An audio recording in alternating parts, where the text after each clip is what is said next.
Hi and welcome. I'm your host, Mr. Tofu, here talking to you about the Bread and Roses Strike of 1912, a Sculpey Clay-sponsored documentary complete with reenactments of the strike.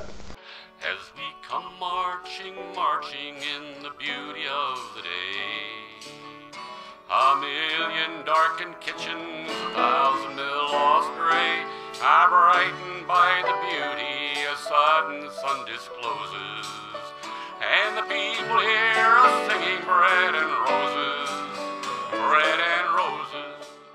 The textile workers of Lawrence suffered from steadily declining and low wages, intensified and unsteady employment, bad housing, underfeeding, no real family life, and premature death. And how much did you get paid a week? $6.55. Children suffered from malnutrition and were often starving. I went on strike because I didn't get enough to eat at home.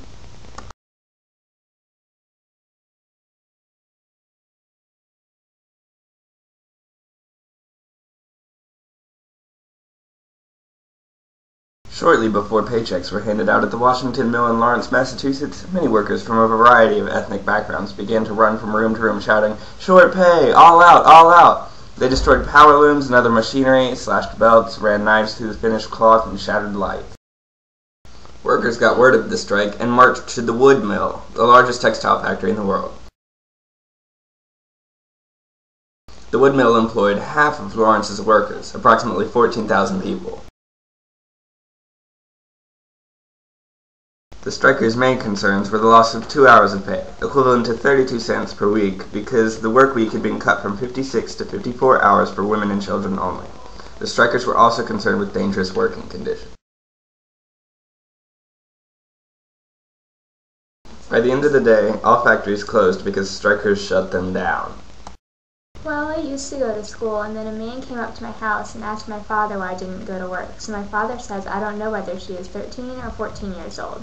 So the man said, "You give me $4 and I will make the papers come from the old country saying you are 14. So my father gave him the $4, and in 1 month came the papers that I was 14. I went to work. The strike lasted 60 days. The situation drew international attention and prompted congressional hearings. Over 1,000 militiamen were called and 2 strikers were killed, dozens of people injured, and many others arrested. After the strike began, Joseph Ettor, a member of the Industrial Workers of the World, or IWW, arrived to organize the strike and prevent it from being overwhelmed by ethnic divisions.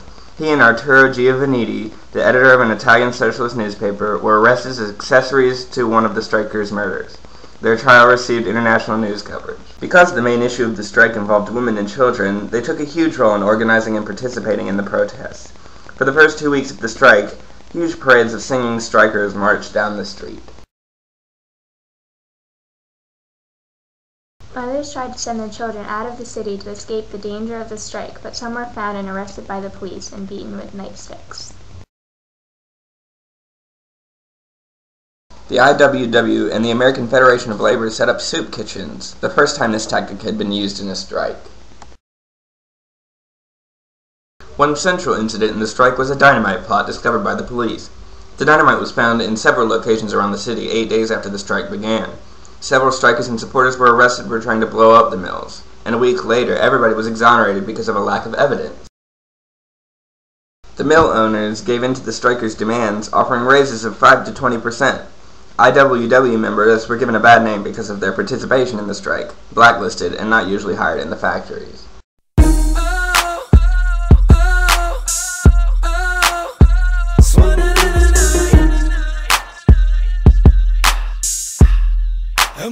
She moves her body like a cyclone, and she makes me wanna do it all night long.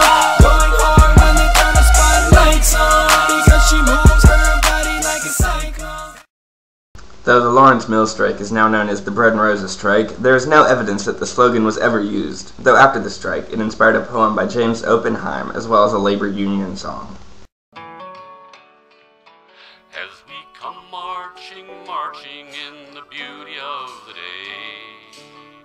a million darkened kitchens, 1,000 mill lost gray, are brightened by the beauty a sudden sun discloses, and the people hear us singing bread and roses, bread and roses. As we come marching, marching, we battle to